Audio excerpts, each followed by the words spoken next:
मेहनत से।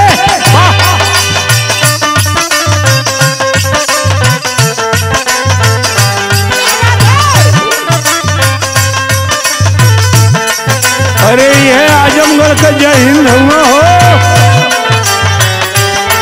बिंदु पर यह हरिओम स्टूडियो हो।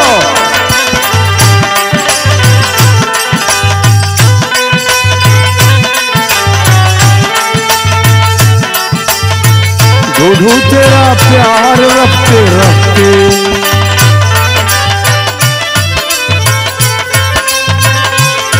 यह हो राजा।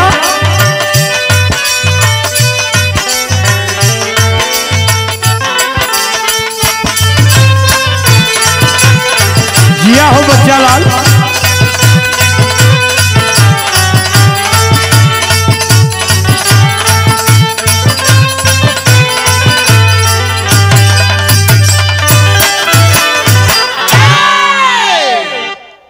हाँ भैया,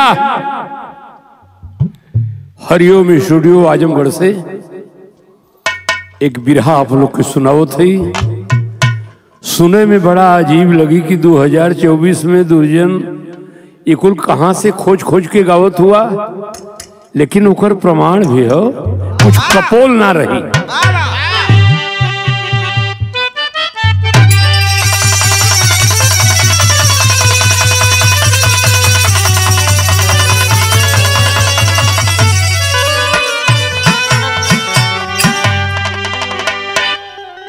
बारे प्यारे लाल भैया, का लिखेला तुम सुना। लिखले हो भूमिका में, धर्म ही धारणा, धारणा धर्म है, धर्म की राह पर सबका उत्थान है, धर्म कायम रखे जो भी सत्कर्म से, साथ देते सदा उनका भगवान है। प्रश्न उठता यही धर्म के ग्रंथ से, जब सिया का स्वयंवर रचाया गया। अरे भूप सारे रियासत के आए वहां, न्योता दशरथ को क्यों ना पठाया गया।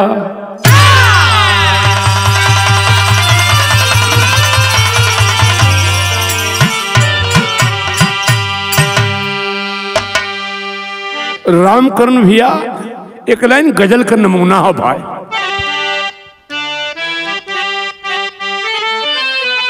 बस बस राजा छोड़ दा, लिखे वाला कभो का लिख दिल। शीशे के हैं दरवाजे, पत्थर के मकानों में,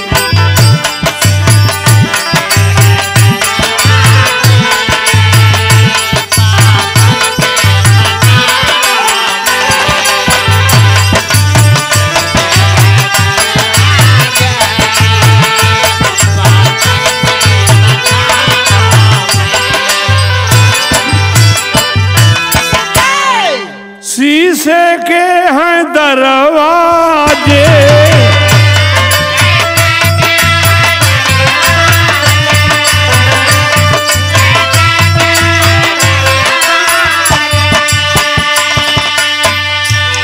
पत्थर के मकानों में,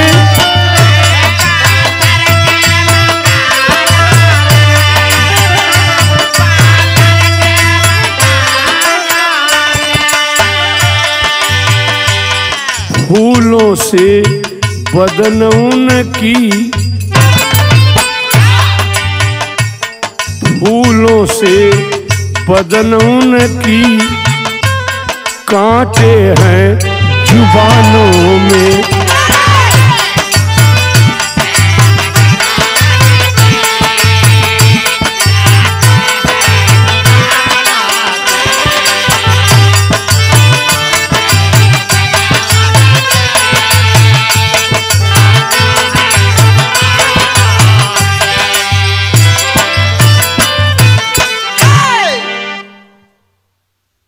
एक लाइन कहा तो दूसरा लहा दी। एक बात कहूँ सजनी गठियाला चुनरिया में,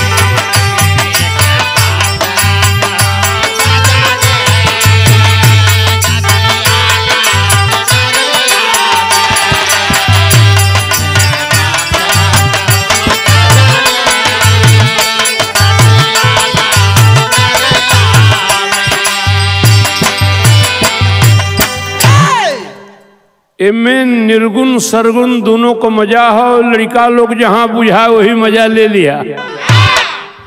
एक बात कहूँ सजनी गठियाला चुनरिया में, बिना मोल के बिक जईबू माया के बजरिया में।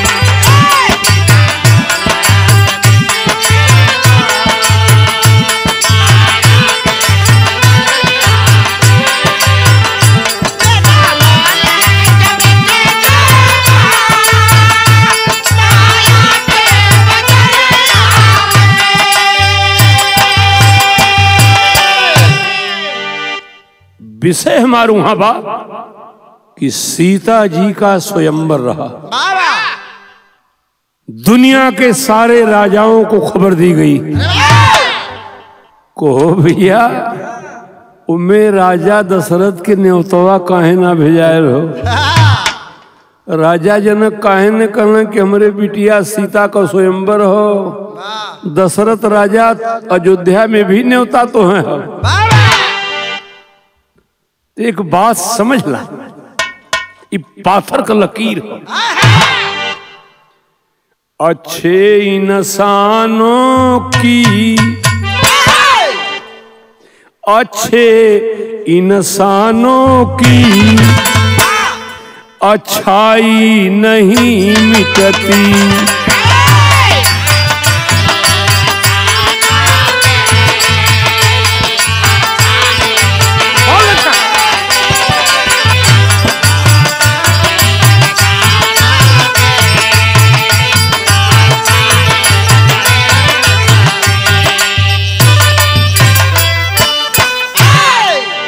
अच्छे इंसानों की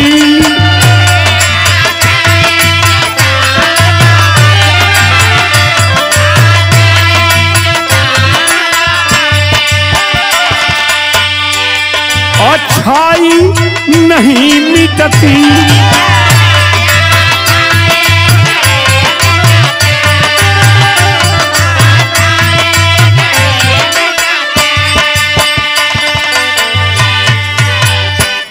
है बात सुना, सच्ची हो नियत जिनकी, इस सच्ची हो नियत जिनकी सच्चाई नहीं मिटती।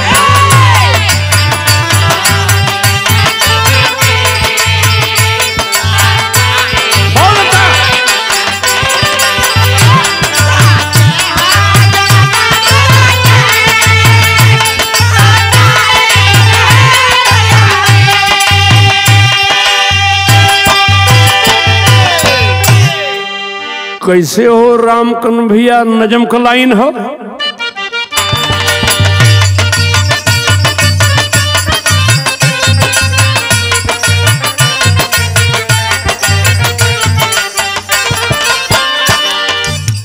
एक ही प्रश्न सबके है हृदय में खौल रहा। कौन प्रश्न? दशरथ के न्योता जनक ना भेजोलन। एक ही प्रश्न सबके है हृदय में खौल रहा। कोई दिल के तराजू पर है इसे तौल रहा।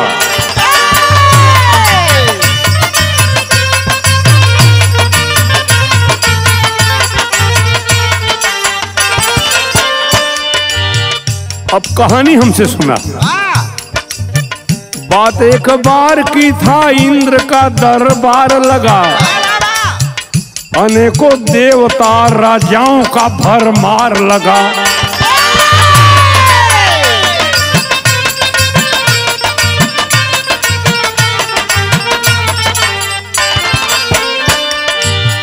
जहां राजा जनक मिथिला नगर से आए थे, शान से आसन को शनिदेव भी जमाए थे।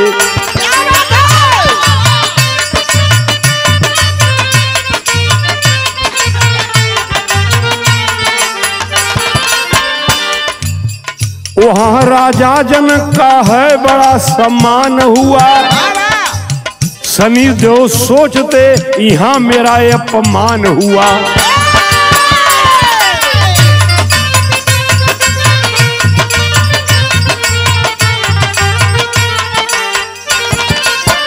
जलन की आग में जल के शनि जी लाल हुए।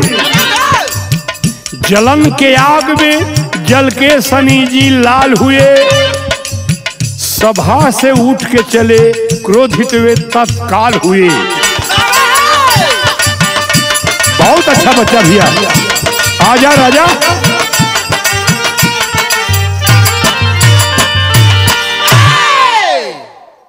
अब तनी में इतना का मतलब समझ ला। एक बार इंद्र दरबार में राजा देवता सबकर जुटाव रहा। बहुत बहुत बात विरहा में हम बताई जो न जानत हुआ लोग। दुनिया में दुइये राजा ऐसा रहलन, राजा जनक और राजा दशरथ। इतना ही सत्यवादी धर्मी रहलन कि जब चाहें अपने यहाँ देवतन के बुलाए ले, और जब देवता चाहें तो इन्हें लोग के बुलाए ले। ये भैया इंद्र दरबार में देवतन का राजाओं का जुटाव रहल। ऋषि महर्षि सब वही बा।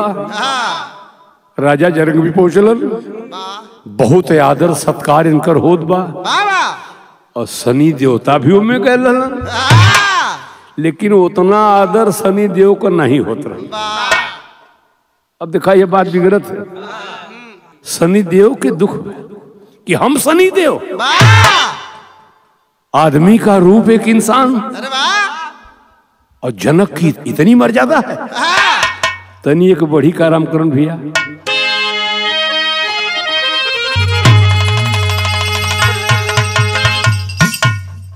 ये धुन में इतने बताई ला भाई, कोनो गरीब आदमी का मेहरारू हमारे मत ओकर आदमी बहुत गरीब रहा। सुनला उनकर मेहरुआ अपने मर्दा से कहत रहल, पितरी कले इहा नथुनिया ए बालम।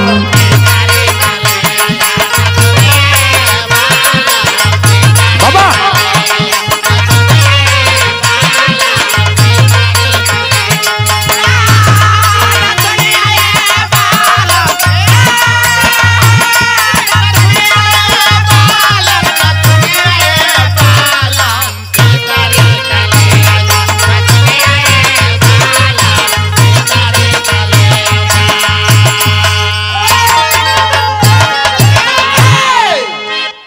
भाई जेकर जितना औकात बा उतने ने खरीदारी करी।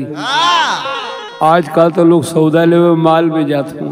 माल में वो जो ना सिसवा वाला खुलल है। अरे मॉल कहा था मॉल। ओके मॉल, अरे नहीं यार गड़बड़ हो जाएगा। अच्छा मल या माल सब सोच समझ गई लग। देखा वो गरीब रहा, यह कहलस कि पितरी कले यह नथुनिया ए बालम, सुप कठवतिया चलनिया ए बालम।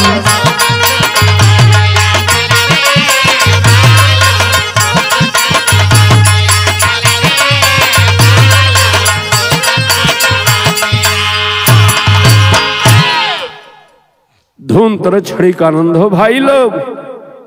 शनिचर देव समझल कि राजा जनक को बहुत इज्जत भइल, हमार भैबे ने कही। एक बात प्यारे लाल भैया बहुत ऊंची लिखलन, ई लाइन हमरे बदे है, तोहरे बदे है, पूरे संसार बदे हो कि दूसरे के सुख में जरहले सारी दुनिया।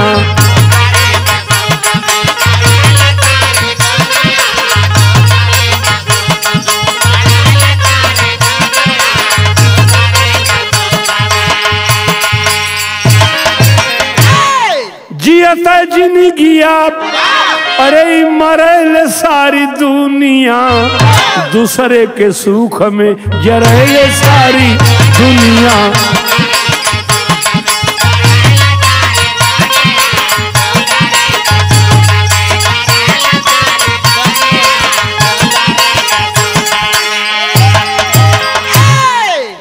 गुस्सा में शनिदेव इंद्रलोक से चल दिलन।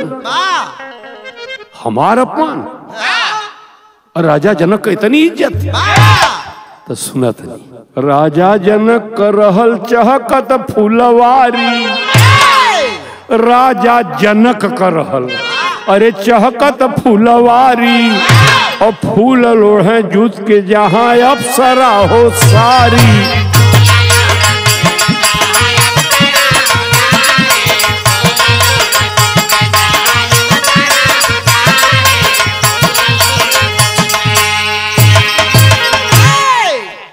बगिया के बखान करे, बगिया के बखान हो करे सारी दुनिया दूसरे के सुख में जरेले सारी दुनिया।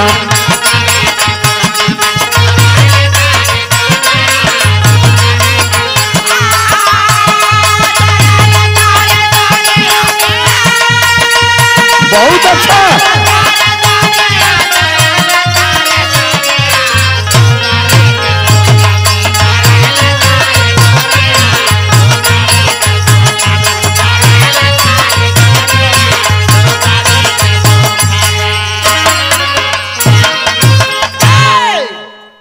बात बच्चा भैया बिरहा में छूटे के नहीं चाहिए। बिरहा सुने वाला बहुत विद्वान होला लोग। राजा जनक के दुनिया में सबसे प्रिय का रहल बता सकेला लोग? सुना, राजा जनक के धरती पर सबसे प्रिय उनकर फुलवारी रही। अपनी फुलवारी से बहुत प्रेम करते थे। मामूली फुलवारी नहीं थी। जहां अप्सराएं फूल तोड़ती थी वहां पुरुष वर्ग को निषेध था। मनाही केवल अप्सरा उस फूल बाग में फूल तोड़ेगी, कोई मर्द नहीं जाएगा। और वो फूल देवतन के चढ़े। अब शनिचर देव का कैलन इनकर सुना।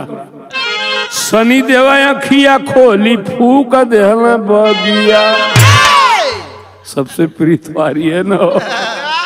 देखा जरतुहा सुनो होला। शनि देव अखिया खोल फूक देहला बगिया बुझौले बुझाइल नहीं बगिया कयगिया।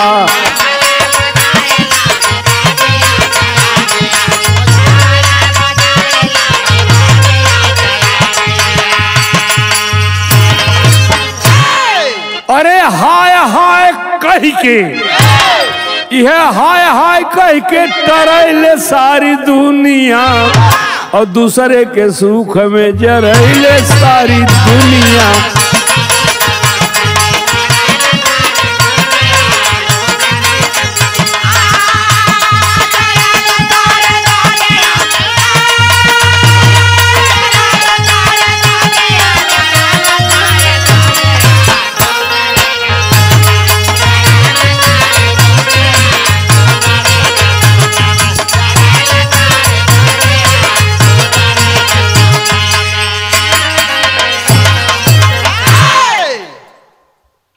शनिदेव आंख खोल के जनकपुर का फुलवारी जरा दिल।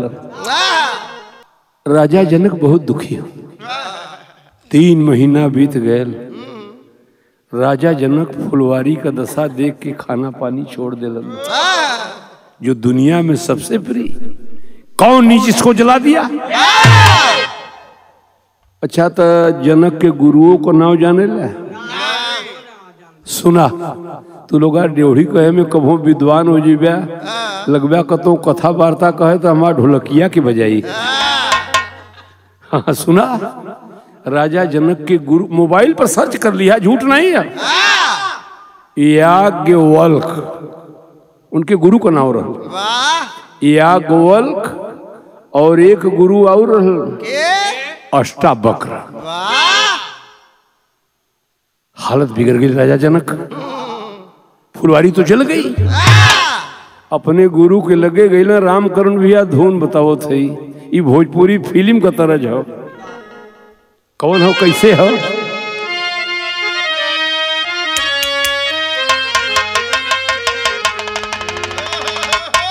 आग लागो सैया तोरे, अरे आग लागो सैया तोरे नशा के पियाई में, और बहुत दर्द होले, बहुत दर्द होले नरमी कलाई में।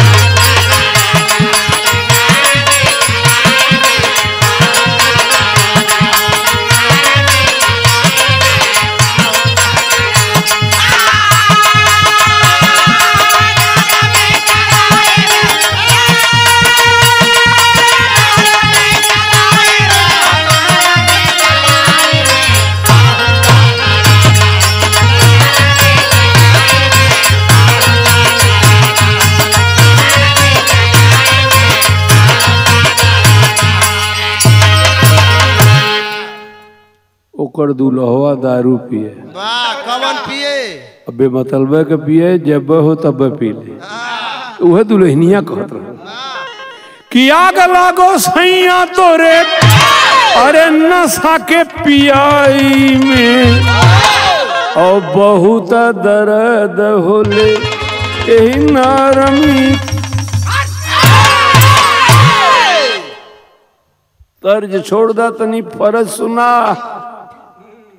राजा जनक अपने गुरु के यहाँ जाए के कल्पत का कहला, कैसे दिल का टुकड़ा जरल के करे बेवफाई में, कौन चूक भइली गुरु हमारे कमाई में।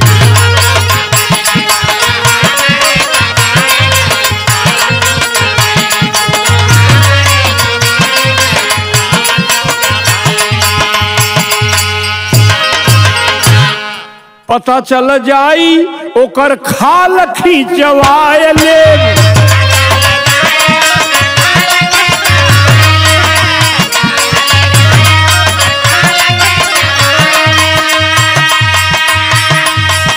अपने दरबार में ही सूली पर चढ़ाई दे।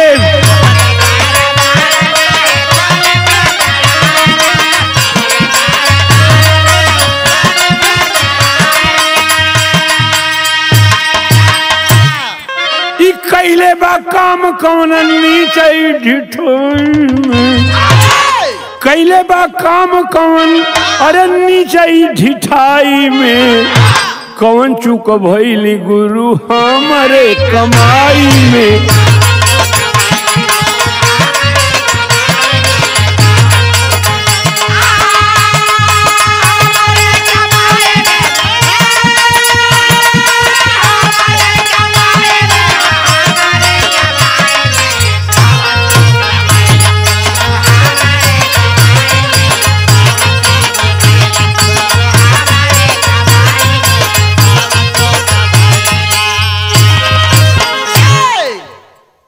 गुरु जी अगर पता लग जाए जनक कहल खाल खिंचवा लूंगा, कुत्ते को जिंदा नहीं छोड़ूंगा, सूली पे चढ़वा दूंगा। पता है कहाँ है कि शनिचर देव जरौले हूँ। तरज तो फेर न बदल गई भाई, कौनो मेहरारू को मरद जंगर चोर जाए संझा ले घूम के चल। मेरा रुआ पूछे का हो नमक रोटी कैसे चली, कहना कतो काम न मिलत। तब वो कहलस अरे चला राजा मैं के, ओहो चला राजा मैं के नौकरिया लगवाई दे।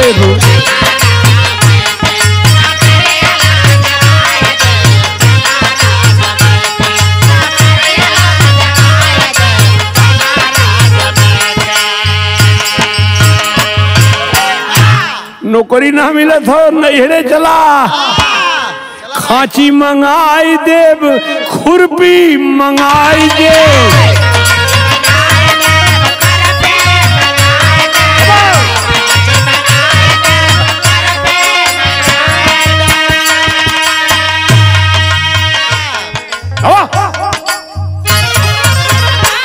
खांची मंगाए देव, अरे खुरपी मंगा देव, गढ़ऊ न आई तो गढ़ के बताई देव, और चला राजा मैं के नौकरिया लगवाई देव।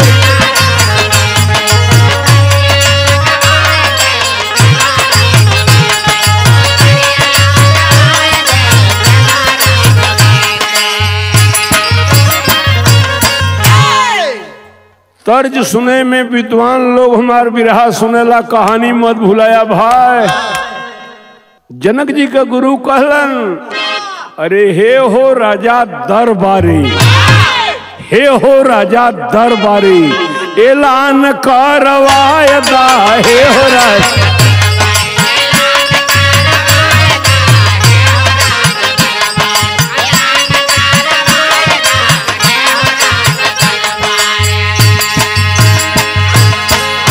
कोने कोने जल्दी, अरे कोने कोने जल्दी चिट्ठी पाती भेजवायदा, हे हो राजा दरबारी, ऐलान करवाए।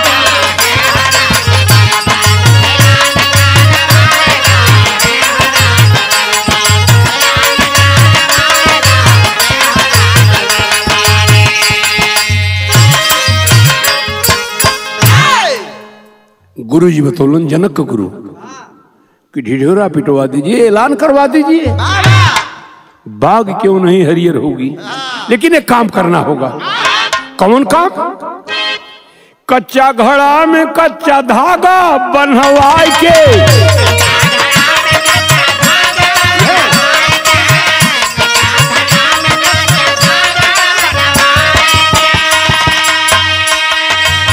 खींच ले पानी जकी कुआं में जाय के,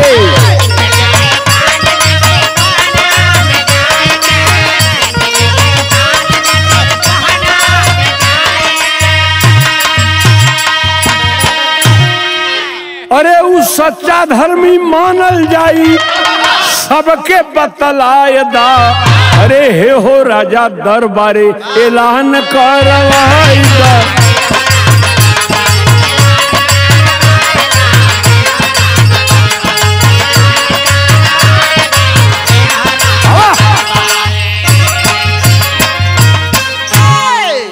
देखा भैया, गाना बजाना अपने जगह हो, गुरु करना बहुत जरूरी होला। आदमी जब आफत में होला तो गुरु ही रास्ता बतावलन, यही बदे लिखल हो, गुरु ब्रह्मा गुरु विष्णु गुरुदेव महेश्वर। गुरु जी बतौलन की घबराने की बात नहीं है जनक राजा। कच्चा घड़ा में कच्चा डोरा बांध के, और बगिए में कुआं हो, कुआं में से जे पानी निकाल के फुलवारी पर छिड़क दे, फुलवरिये हरियर हो जाए। वह पानी जबकि बगिया में छिड़काई,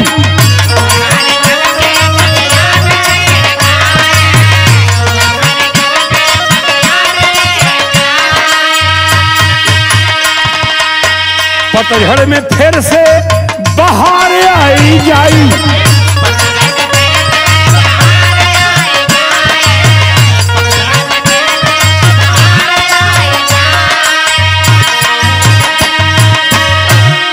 अरे देरी जिन करा तू ढिढोरा पिटवाई दा, अरे हे हो राजा दरबारी, ऐलान करूं। बिरहा में तरज उहे लगल, तू तो जना था उहे बजाओ कि हम तो मर गईली हो, हम तो तोर गईली। हाँ सुना सुना, और मत जा लड़का कुछ सुन ले हुआ नहीं सुना। कागा काहे बोले ला, जहरवा काहे बोले ला,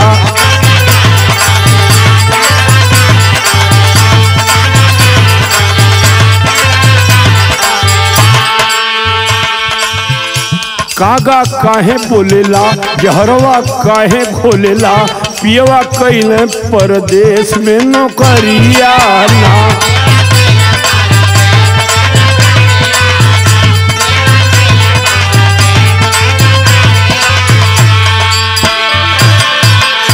पियवा कैले परदेश में नौकरियाना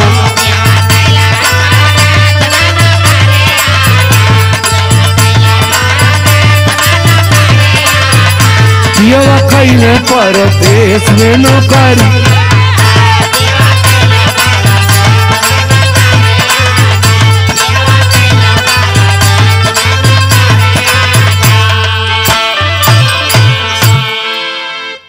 घड़ा कच्चा होएगी चाहिए और डोरा भी कच्चा रहेगी चाहिए।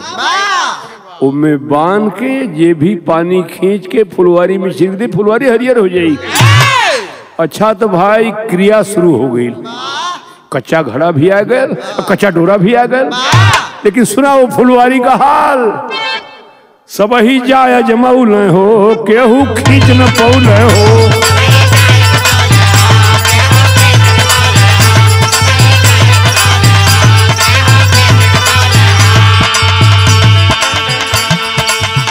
सब ही जाय जमौल हो, केहू खींच न पौल हो। या तो धागा टूटे या फूटे घड़ी लना।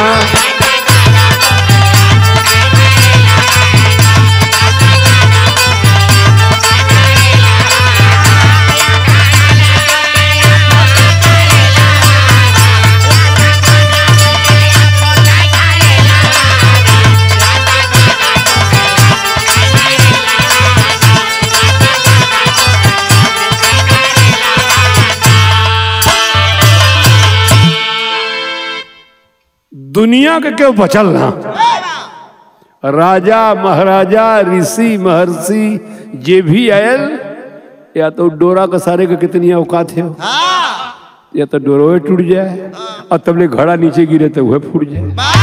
तो आगे सुना का भैया, राजा निराश भइल हो, गुरु के शरण में गइल हो।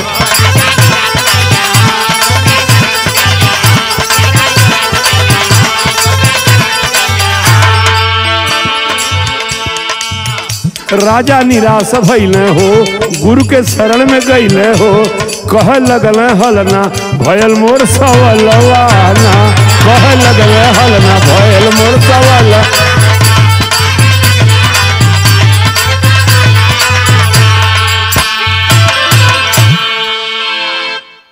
गुरु से कहने कि गुरु उपाय तो ऐसा बतौला। बहुत लोग गइले गइलन, या तो धागा टूटल या घड़े फूटल।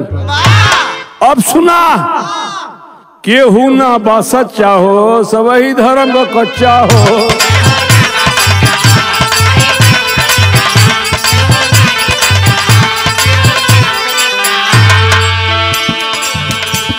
कहो महाराज जनक कलन, अब हम शोक में मर जाब। कहो पूरा दुनिया गड़बड़ है, केहू धर्मी ना हो, केहू ना बा सच्चा हो, सब ही धर्म का कच्चा हो।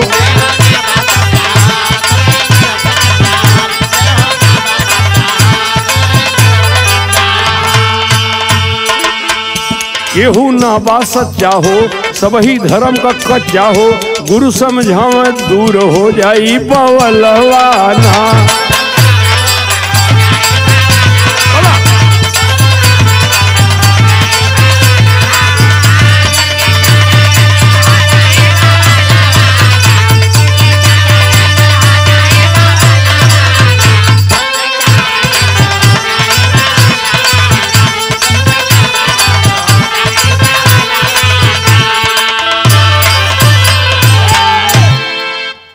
या के गुरु बतौलन की जनक बहुत घबरायल हुआ, शरीर भी तोहार दुबली पतली हो गई। दाना पानी कितनों दिन छोड़बा, समस्या का निदान होला। अच्छा न्योता कहाँ भेजोला? कहना ए गुरुजी झूठ तो से का बोली, भारत का कोनो कोना ना है जहाँ न्योता ना गयल, और क्यों बाकियो ना बा जे ना आयल बा।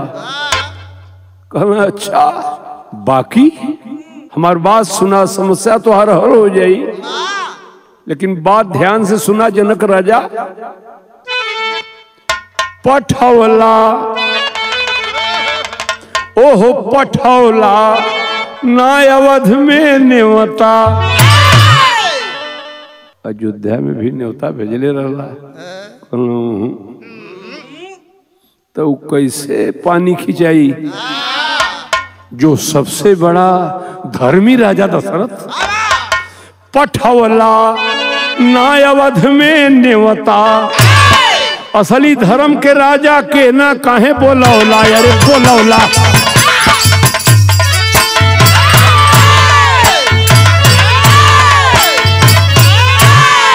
असली धर्म के राजा के ना काहे बोलावला, पठौला ना अवध में न्योता, असली धर्म के राजा के ना काहे बोलावला।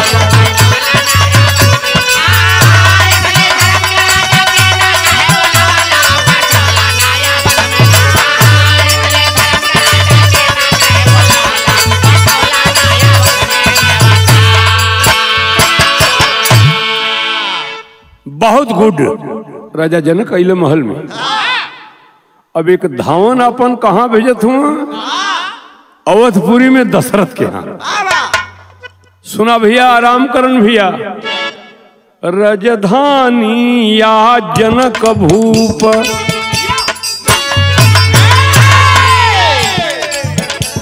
और राजधानी या जनक भूप, धावन के तुरत पठा, धर्म परीक्षा बातोहरो, राजा के खबर भेजवा।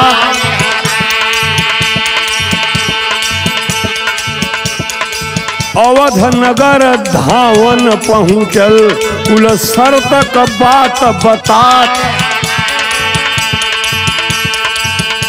सुन के झंखे राजा दशरथ, माथा में खलल मचा देहला।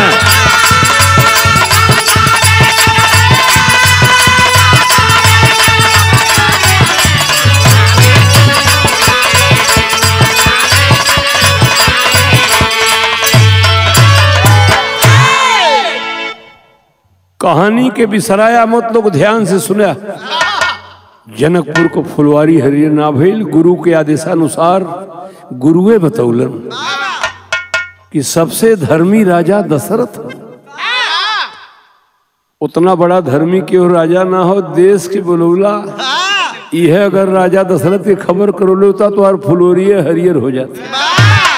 अब राजा जनक का धावन आयल अयोध्या में, आपन पत्र जौन बात दशरथ के थमा देलस। राजा दशरथ पत्र के पढ़लन। जब पत्र के पढ़लन तनी एक रामकरण भैया बड़ी तेरा सा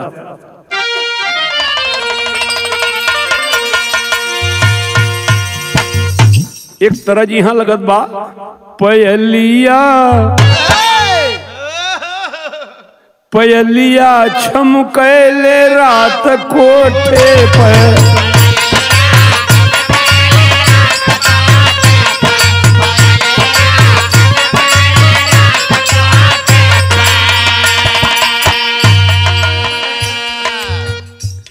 पयलिया छमकैले रात कोठे पर,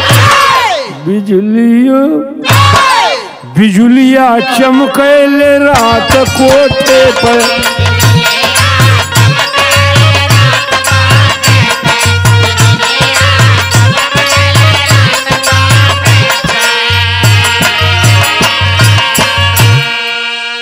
कुल तरह रामदेव भैया के जमाना में चलत रहल। अरे बिजुलिया चमकैले रात कोठे पर, कमरिया लचकैले रात कोठे।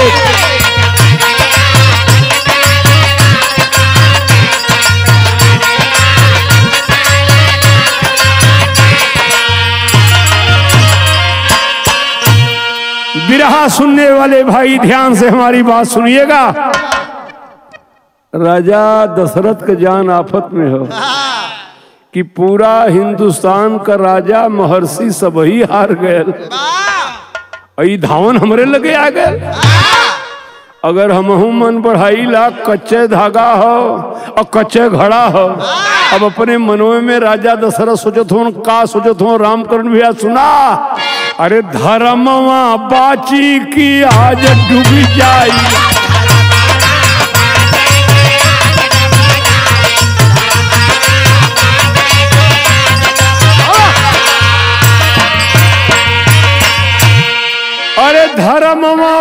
बाची की आज डूब जाई, ई मनवा बाची की आज डूब जाई।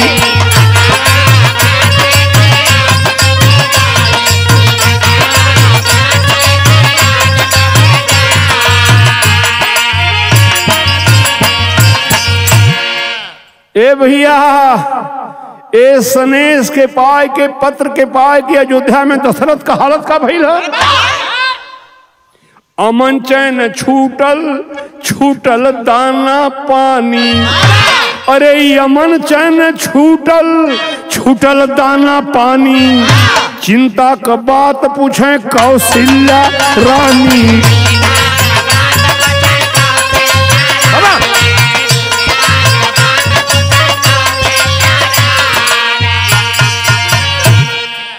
एहरों को बयान सुनाऊ तो 3 महीना दाना पानी छोड़ना जनक। ई पत्रिकवा पाए के राजा दशरथ भी भोजन पानी छोड़ देना अयोध्या में। कौशल्या जी खाना दे, कहना सर में दर्द हो, तकलीफ हो, बाद में खा ले। इन्हों के 7 दिन लग गए, खात पियत नहीं हूँ। इनके चिंता एक हो, लजिया अयोध्या का कैसे बचाई। धर्मवा बाची की आज डूब जाई।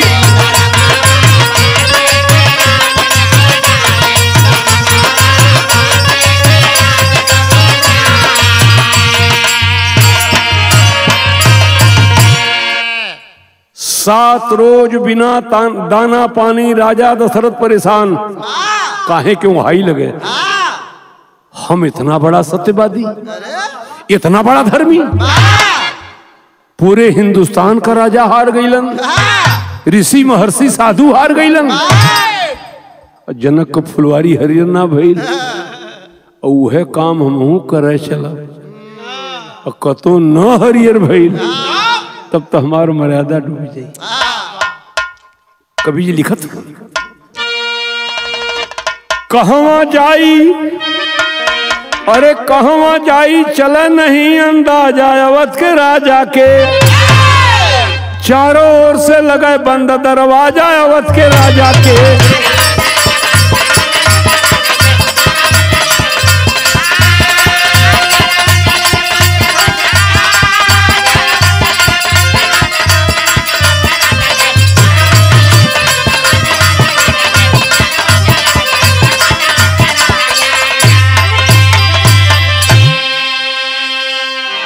हे भैया, दाना पानी छोड़ना भूप के। अब बीतल 7 दिनवा हो, तबले राज कम में स्तर पहुंचल। सुनाई कहानी वही अयोध्या का। और तबले राज कम में स्तर पहुंचल, और कहला करम मिलनवा हो। मिल के भूप से पूछन लगा तक आ जाए अवध के राजा से।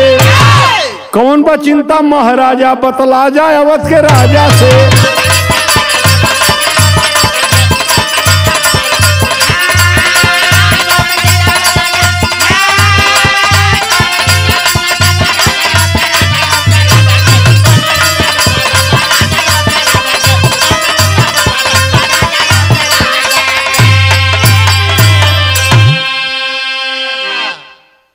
क्यों मेस्तर हुई तो नाराज मत हुई भाई। ई अयोध्या के राजा का ई सफाई कर्मी रहल, जात का मेस्तर। ई पहुंचलन वहां, दरवान पूछलस कि तू तो सफाई उफाई करला यार, ई कुबेला का कहाँ आ गेला। कल राजा दशरथ से मिलने आया हूं। कल राजा जी बहुत परेशानी में हुआ, हमन की परेशानी का पता हो ना। और कल भैया उतने बदे हम आए। एक बात प्यारे लाल भैया लिखलन, छोट के ना छोट कभो, अरे पूझा मोरे राजा। सुई वाला काम नहीं कर तलवा।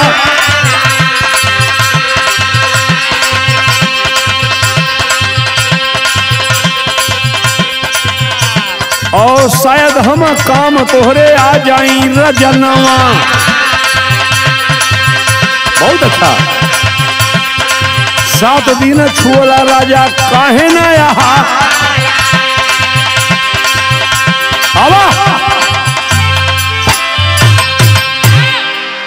मेसर के नाम से सरकार घबरात रहला, कतों कतों सुइयो काम करेले, हर जगह तलवारें काम ना करत। 7 दिन से आप दाना पानी छोड़ले हुआ। दशरथ का माथा काम नहीं देता कि खाना हम ना खाइला, पानी हम ना पीला।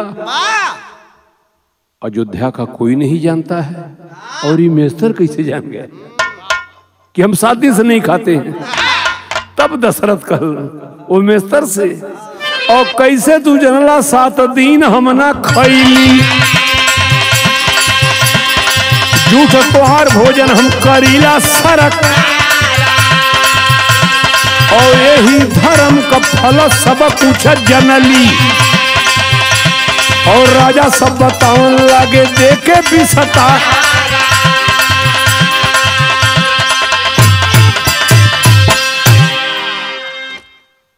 यार तुम मेस्तर हो, कौशल्या के अलावा महल की रानियां भी नहीं जानती हैं कि हम 7 रोज से खाते हैं, पानी पीते हैं, नहीं पीते हैं। तुम कैसे जाना? कल से साहेब उम्र हमार 50 बरिस हो गई, जब से हम होश संभर ली ई रामायण सुना तनी लोग। वो मेस्तर बतौलन कि हमार माता पिता बतौले रहलन कि राजा जी का जूठन रोज खैबा, और थरिया गिलास तो है रोज मिली। तो जब से होश संभरले है आपको जूठ खाइला, वह जूठा पानी पीला, वह जूठ थाली जूठ गिलास रोज अपने घरे ले जाइला। साहेब ऐसे जान गईली कि 7 दिन से हम हूं बिना भोजन पानी कही। आखिर तो आप खाते ही नहीं हैं, जो आप नहीं खाते हैं तो हम झूठ कहां पाए? टक टक ताक रहे। मेस्तर इतना सत्य धर्मी केवल मेरा जूठा खा के रहता है। अब कल का पूछत हुआ, मेस्तर जी बात तो हर मान ले ली, तू जान गईला वो धर्म का फल रहल, लेकिन एक बात सुलह मत समस्या का हो। और राजा जन कजरल बाटा फूला बगिया, हरा फेरो होई एगो कैलन बचा, और कच्चा घड़ा में कच्चा डोरा जेकी बांध के कुआं से पानी खींच लेके तबा, और वह पानी जनक जी के बगिए में पड़ी है। हरियर फुलवारी होई आ जाई बहार, और मेस्तर कहे कि हमके जल्दी तू पठावा। और बगिया के सिंचप कई के धर्म का प्रसार आवा।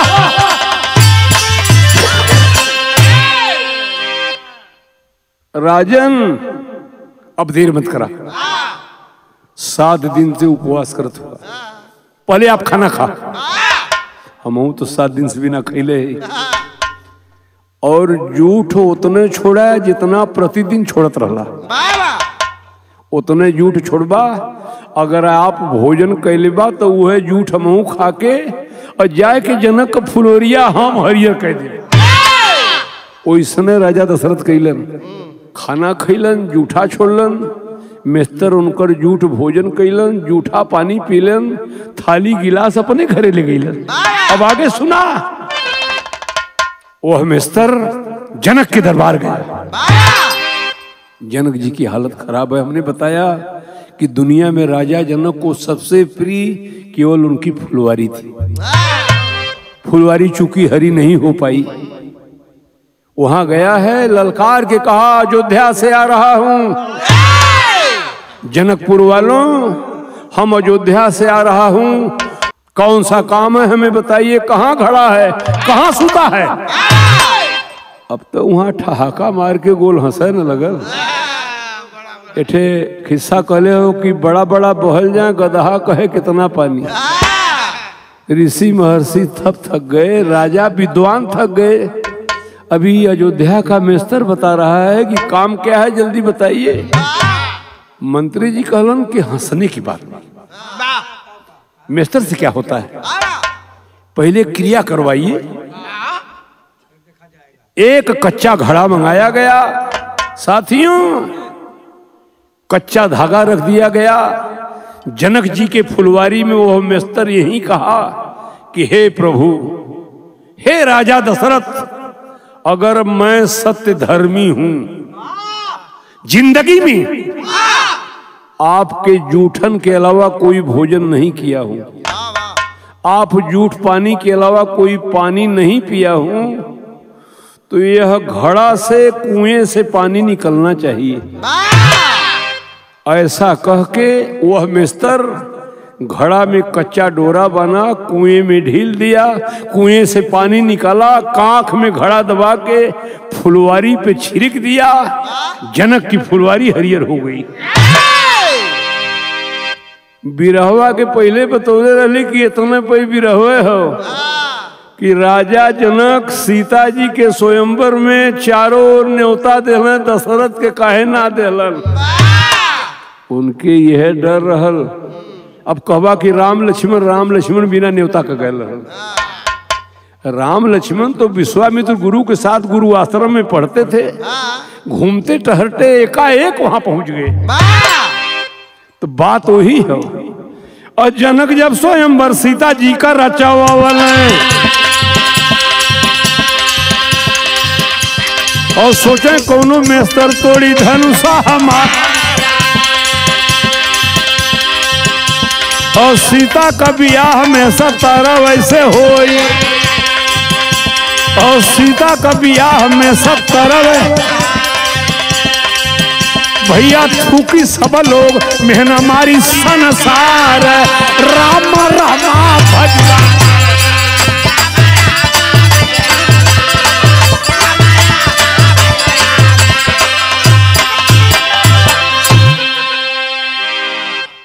साथियों, यह रही रामायण की कहानी। वह मेस्तर कच्चा डोरा कच्चे घड़े में बांधकर कुएं से पानी निकाल दिया, जनक की फुलवारी में छिड़क दिया, फुलवारी हरियर हो गई। यही डरन राजा जनक न्योता ना दिल कि जहाँ के अयोध्या के मेस्तर की हालत है तो वहाँ का और आदमी कैसन हुई है। तो लोग अपने में राय कैलन का सुन के संतुष्ट भइलन।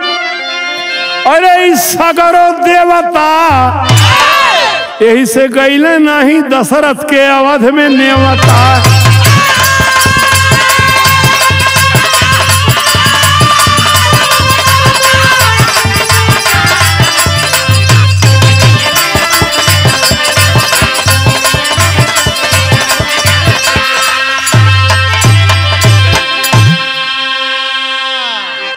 अरे जहाँ का मेस्तर ऐसन धर्म और ईमान के अयोध्या वाला हो, जहाँ का मेस्तर ऐसन धर्म और ईमान के और कौन हाल होई वहाँ और इंसान।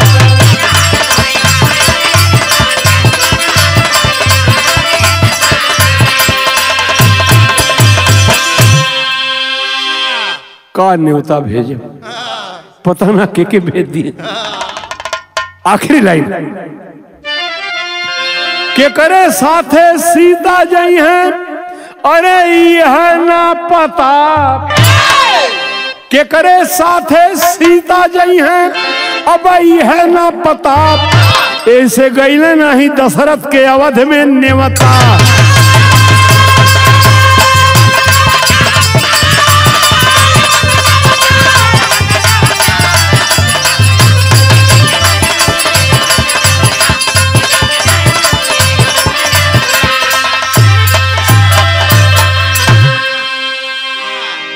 यह रहा प्रसंग रामायण का। बिरहा सुनने वाले भगवान स्वरूप हमारे श्रोता, यह 2024 की नई प्रस्तुति है हमारी। गुरु बिहारी गुरुपत्तु की अद्भुत यही कहानी। कहाँ अछैबर अवध का लोहा, अरे बोला के ना मानी, पठौला ना अवध में नेवता। दुर्जन प्यारे लाल बड़ी अच्छी बात बतौला, पठौला ना अवध में नेवता। बहुत अच्छा बहुत अच्छा।